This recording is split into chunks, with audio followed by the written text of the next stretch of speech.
Good morning. Good morning. Good morning. Good morning. Good morning. Good morning. Good morning. Welcome, welcome, welcome. Hello, hello, hello. I hope that you're having a great and wonderful day. I pray that all is well. Good morning, Prophet Jonathan. Good morning, Kay Payne. I think I saw you pop in. Hope your connection is doing good so you can hang on with us. And we're going to get started in just a minute. Today, hopefully, we'll be saying something that can build your faith as an entrepreneur, as an aspiring entrepreneur. We're going to be reading today from a gentleman named Dan Carlin out of Tools of Titans. And we're also going to talk about the next step in Powernomics for Black America. That's where we're going to start today. And believe it or not, with as far as Black America, a lot of people are already doing some of the things that Claude Anderson suggests. They just need to connect and network with more people who are doing it. All right. So I hope you have something to drink. I certainly do. And we are going to get started. Good morning to beloved. Those of you who are just coming in for the first time, this is Daring Dialogues. I am your host, Shantae Charles. This is a Monday through Friday broadcast that we do at 11 a.m. Eastern Standard Time. We talk about everything from news to politics to finance to race relations to relationships to theology. So every day we talk about something different. And we use several different sources that I read from. So I like to call this Reading Rainbow for Adults. All right. And we have a little bit of discussion. For those of you who I am also mutually following, you can speak inside of the app here. I also want to welcome those of you who are watching outside of the app. If you are watching through your laptop or you're watching through Twitter, I also want to welcome you as well. Or you're just watching through the web, because I know now you can watch the Periscope without using the app. So welcome to you as well. Welcome to you as well. And good morning, Bespoke, just coming in. And we are going to go ahead and get started. So let me slide this one to the side here. And let me start my timer. You all know how I am about time. All right. Powernomics, the plan to empower Black America. Somebody will say, well, why do we need to empower Black America? Why are we talking about Black America? Just go do some research and go look up some stats on Black America right now, and then you'll see why we need to empower Black America. Look at our stats on unemployment. Look at our stats on housing. Look at our stats on our wealth gap. Look at our stats on disease, right? So there are several areas that Black America needs help in, and economics is the what Dr. Claude Anderson would call the ground floor, that you can't really do much without the ground floor of economics. So that's why we're starting here. All right. So he says, Powernomics vision for Black America. The Powernomics group vision is crafted to do a number of things.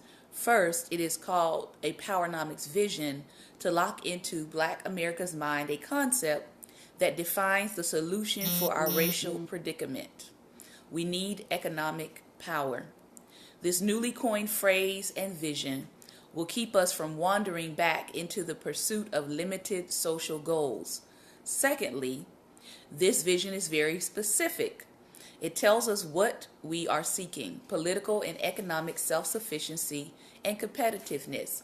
Now, let me share with you a DVD that I got from my local library, but I also found out that Barnes and Nobles has it. You can actually purchase it, and I took some time this week to watch this series called Black America Since MLK and Still I Rise. It's a PBS series, and it is narrated by Henry Louis Gates, who is, a well-known historian for the Black American community. And in this narrative, it goes from right after slavery all the way through to the elections of Barack Obama twice. And then it talks a little bit about the current presidency. So this is like hot off the press, fairly new information that's being presented. And one of the things that they talk about in this, as they go through the decades, they show in the last 5 decades how much empowerment that Black people have been given, and yet how much pushback has been right there alongside the progress. So as we have progressed, we really have not had a point where there hasn't been some pushback to the progress, or there hasn't been some suppression, or there hasn't been someone legislatively trying to block African American progress in this country. And so if you don't understand that, you won't understand the need for Black Americans to continue to push for their rights in a very overt way. Okay? So this is a good video if you want to check it out. Black America Since MLK and Still I Rise. You can even see if your own public library has it, and check it out and watch the series. Okay? So that'll give you a little bit of background on why it is necessary for us to have an economic and political resources for Black Americans, right? So he says this is a short, workable timetable if we commit ourselves to the task. Any shorter period is unrealistic.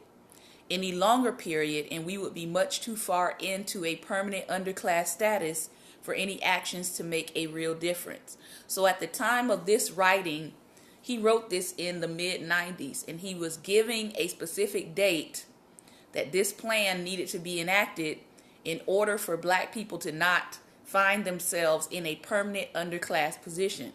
Well, let me tell you, his date on this plan has gone and passed, but people have begun to put into work some of what he's saying, so we're not completely without hope, right?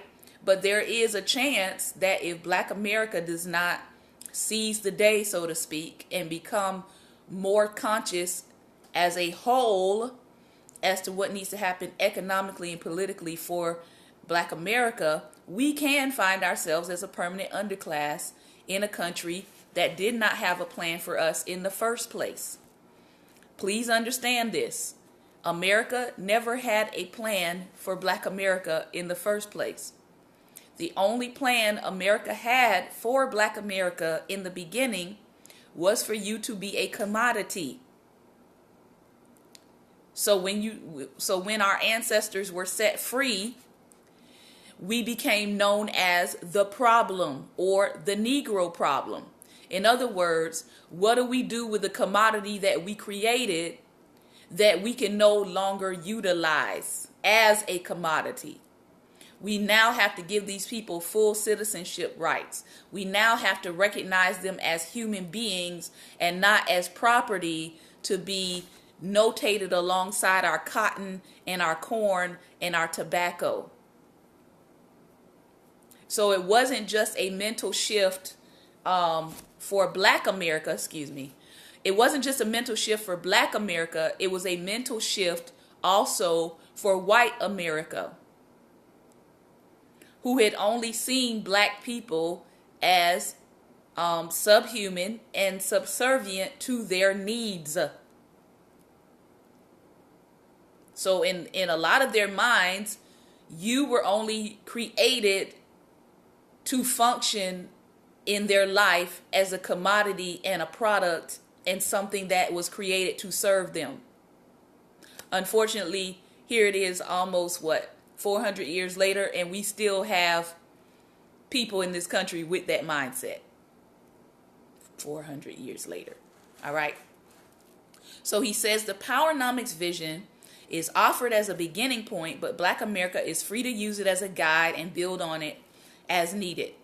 The vision reduces confusion about issues and makes it more difficult to mislead the group into focusing time and resources on symbolism rather than substance. Now, raise your hand or tap the screen if you are tired of Black people focusing on symbolism and not substance.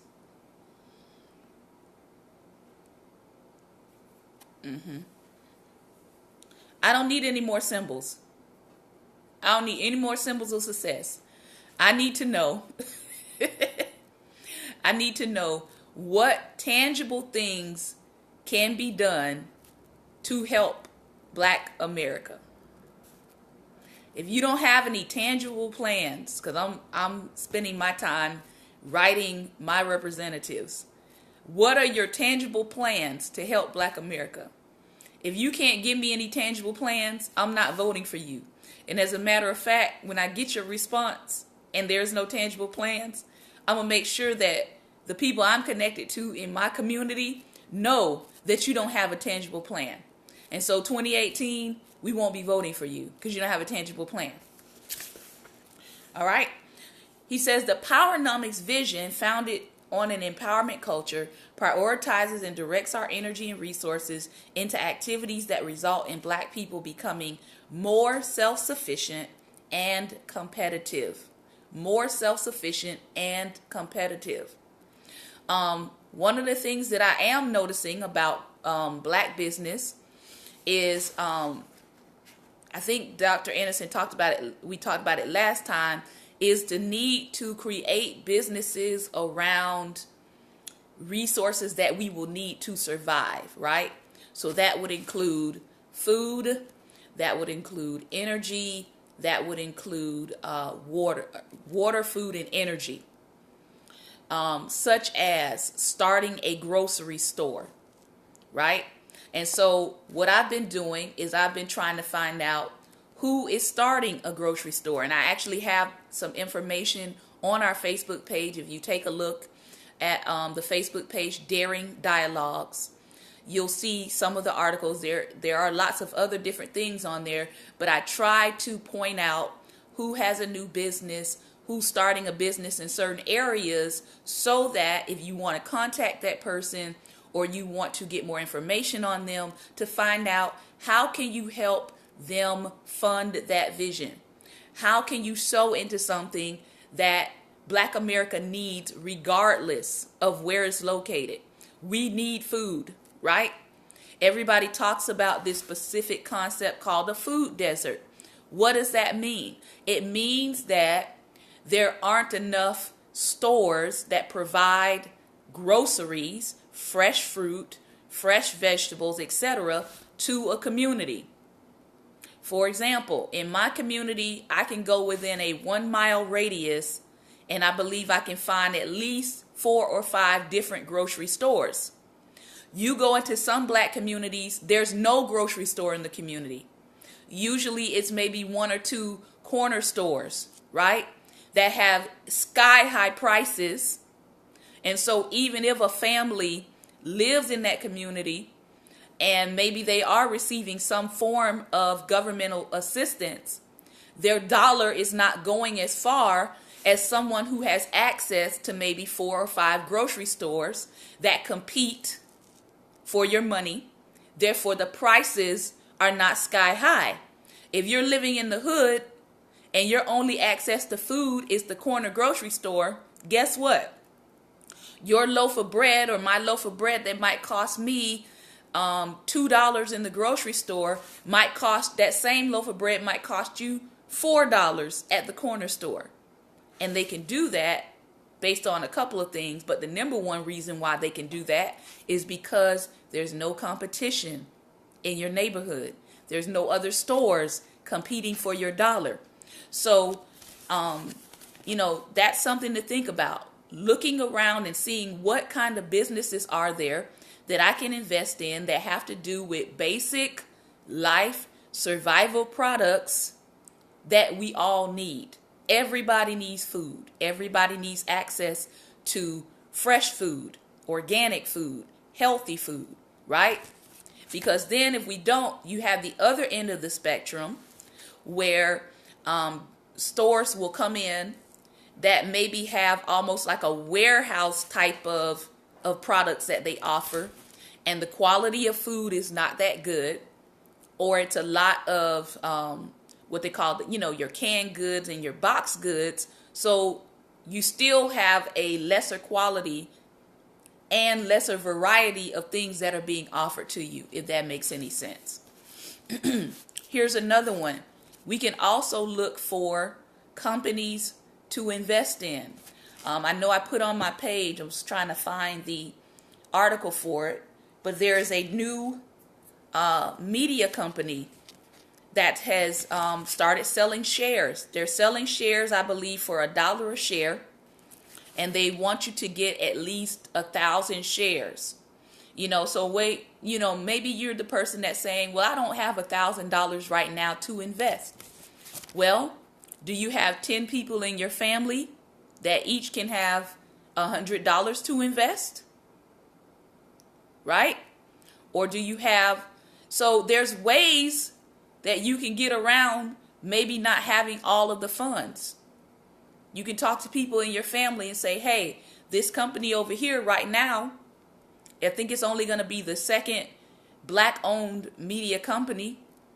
They're asking people to sow into the stocks right now, to buy stocks at $1 a share and start out with $1,000. And then once the company goes public, then you can begin trading your own shares. And I believe if you go on my page, Daring Dialogues, the information is there. And I believe that they're going to stop selling April 22nd. So there's still an opportunity to get in on the ground floor of investment to own shares, own stocks in a new media company that's going to be black owned. So why am I saying these things? I'm saying that there are opportunities out there, if you look, where you can begin at the ground floor to sow into something that's just getting started, right? Because remember, you're trying to think long term. You're not just thinking about today. You're thinking about what can I invest in that is going to help my children's children's children's children. A lot of the companies that we see today are companies that are more than 100 years old, and those companies are continuing to keep the original owners' families in the green today. But they had a head start. We know they had a head start. But our question now is, what can we do to catch up? So let's continue reading. He says there are many examples of activities that are at odds with black empowerment, such as including blacks in the concept of minority. For example, major American corporations are again pushing Congress to increase the immigration quota on the number of highly trained foreign nationals who could immigrate into this country to fill high-tech jobs. This practice has a direct impact on black Americans. Trained in their country of origin, these immigrants represent a free ride for American corporations. They do not have to pay for the training of the immigrants, and they also avoid paying taxes to educate undereducated Americans, especially black Americans, for these high-tech jobs. They do not feel any political obligation to hire black Americans, even though there are also many black scientists and engineers who are already qualified for these high-tech positions. A group of black engineers, physicists, and other scientists formed a coalition to fight corporate efforts to bring in more immigrants over them, which I would do the same. If I'm here in this country and I've gone to school for a high-tech field, and now I have corporations refusing to hire me because they want to, get some benefits on the front end of hiring someone foreign, I would form a coalition too to fight back against that legislation. He says these immigrants are rarely, if ever, from a black country. Unfortunately, the coalition of black engineers and physicists made the mistake of framing the issue as a minority issue rather than a black issue. The group solicited the support from Congressional Black Caucus. The response was to ask that measures be taken to boost minority employment. The response of the White House further misfocused the issue. Rather than aiding the black scientists and engineers, the White House recommended legislation to provide training programs to all Americans, and with a special emphasis on minorities, women, poor students, and the disabled. These black engineers got what they asked for. The immigrating technical workers were non-black minorities. So that's why he was saying that sometimes language can be a problem. If you want something for black America, you have to be specific and you have to say black America. And you can't be afraid to ask for what you want. Because anytime you use the word minority, what it does is it dilutes black America and the needs that are specific to your community. I know it's not rocket science, but we see the problem that forms, right? Faith is specific, agreed. So he said, what is the problem? Nobody wants to propose black solutions for black problems. Society is more comfortable recommending broad minority solutions for the problems that are actually unique to black people alone. The recommendations of the black scientists, the CBC, and the White House will help Hispanics, women, and a myriad of other groups.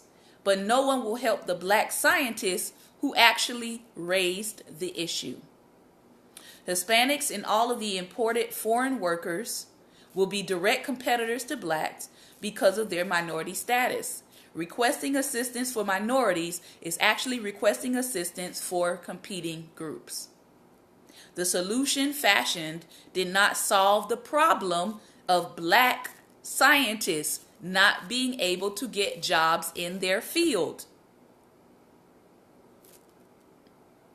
So you have to be specific.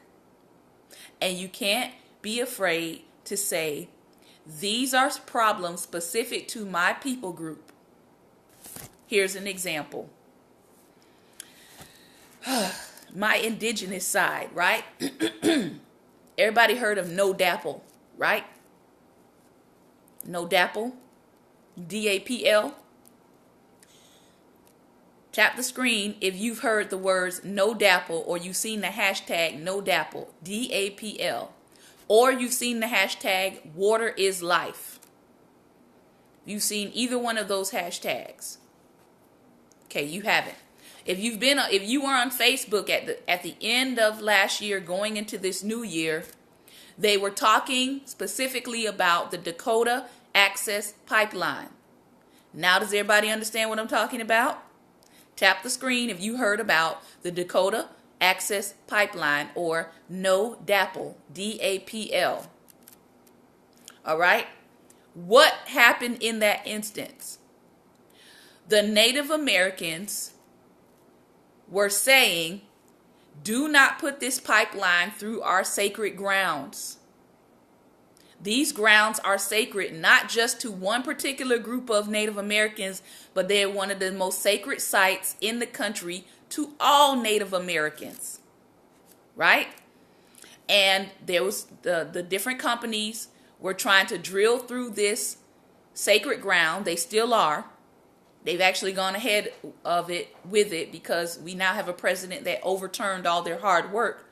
But the point that I'm making is that Native Americans did not get out there and say, we need rights for Hispanics in this instance. No, they were very specific. This is our land. This is our ground.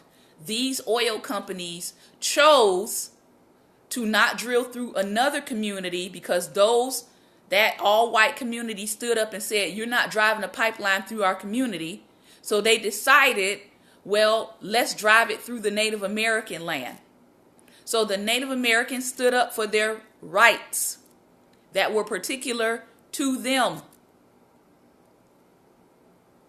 And they marched, and they appealed to Congress, and they got their attorneys together, and they filed motions to try to get things postponed and to get things overturned and to say you all are violating certain of our rights.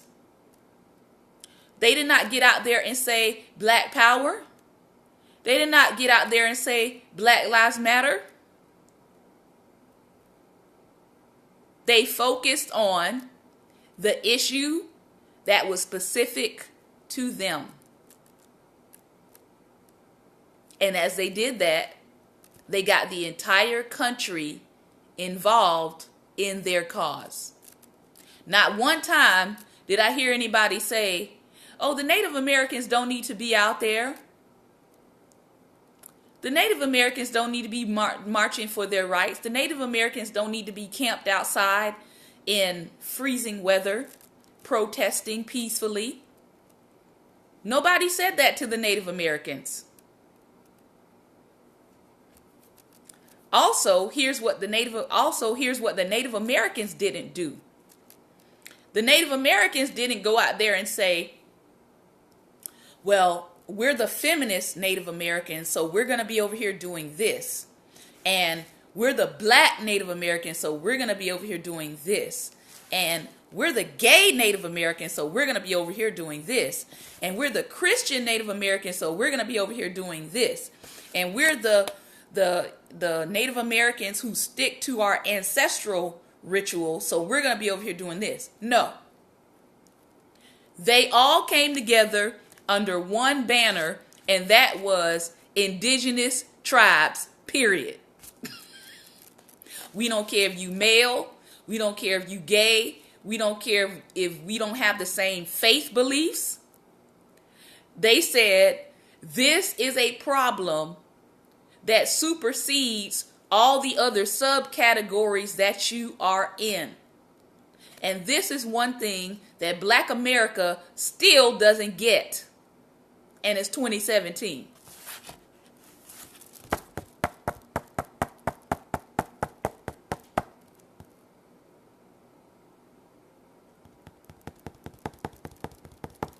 Because whether you are wealthy or whether you are poor, whether you are middle class or whether you are in the 1%, whether you are male or whether you are female, whether you identify as a Christian or whether you identify as a Muslim or a Buddhist or whatever, there are certain things that are going on in this country that this country does not care about your subcategory in. Hello, somebody. So the main category that is affecting all of y'all across the board is your blackness. Don't think I'm right about that? Ask Little Boosie. Has anybody heard of that story? That was just in the news this week. Lil Boosie. I don't know Lil Boosie. I don't listen to his music, right? But one thing we do have in common is that we're both black in America. Right? I don't subscribe to his music. Yes, it happened in Biloxi, Mississippi. Lil Boosie went down there to do a concert. Mind you, Lil Boosie has said in the past, I actually did some research on him after I watched the news report.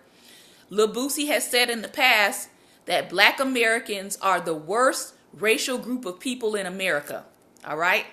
So he starts out by saying this, and I think he said it in 2013, and it got a huge angry reaction from Black Americans, as it should have. And so here it is, 2017. Lil Boosie is making his money, right? He comes from the South. He's got some money. He's got some bling bling. He goes down to Mississippi. He does a concert, right? And the next day he's in the mall in Mississippi shopping with his daughter, and a crowd comes upon him. I'm guessing they probably wanted his autographs or something. And because this crowd gathered, the mall security got mad and upset or whatever. And then as they were trying to leave the mall security guy started ranting at him, and he was basically saying that the mall security only came at him specifically, even though there was a whole crowd of people. And you see the videos that they were showing on the news report, and he said, the security guard said, "Boy, get out of my mall."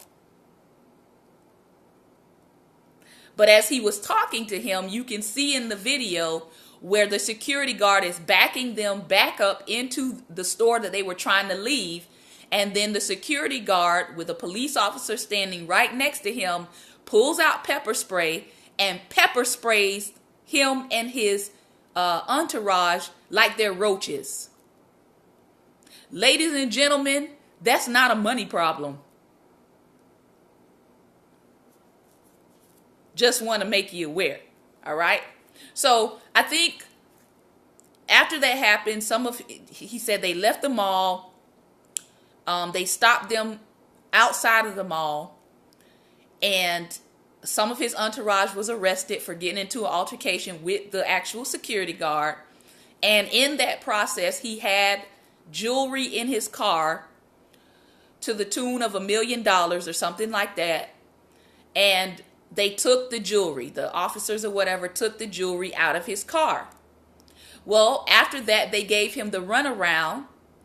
And the law enforcement people said, no jewelry was taken out of your car. We don't know what you're talking about. We have no record of your missing jewelry. They called all the different places, the pound or whatever. They were the evidence room and all this stuff. And they said, when we booked them, we didn't find any evidence of your jewelry. No jewelry was booked. So he called in. He was able to get in touch with Roland Martin. Roland Martin did the report. And after Roland Martin interviewed him, all of a sudden, he got a wonderful phone call saying, "Oh, we found your jewelry, your $1 million worth of jewelry. You can come and pick it up." And Lil Boosie said, "I'm not going back to Mississippi." Now, would you blame him? But he said, "I'm not going back to Mississippi. I'm going to send my attorneys and my people down there to collect my property, but I'm not going back down there." Why? Why am I giving you this story, ladies and gentlemen? Because this was a classic example that it didn't matter how much money Boosie had. It didn't matter that he had a fan base, right? Those things didn't matter to some people in America. The only thing that mattered to them was, in their eyesight, you are still the boy who needs to get off my property and get out of our state. So that's not a money issue. That's a racial issue. So Roland Martin asked him in the interview, he said, would you go back to Mississippi and do a show, or would you go back there even if the, people apologize for what happened and how things went down? And he said, "This has never happened to me in my life. I will not be going back to Biloxi, Mississippi." He said, "I might do a show over in Alabama and invite my Mississippi fans, to come to the show in Alabama and allow them to come in free. But," he said, "I'm not going back to Mississippi." So, what am I trying to tell you? I'm trying to tell you that as black people, there are certain issues in our country facing us, that the bottom line of the issue is your blackness. I know that's a controversial statement to some people. They'll get over it. I'm looking at facts. Somebody put down facts. So, I know personally I've been attacked in this country, not because I'm a Christian, but because I'm black. Not because I'm a woman, but because I'm black. Okay? And my moral fortitude and my moral standard didn't matter to the person who was attacking me because I was black.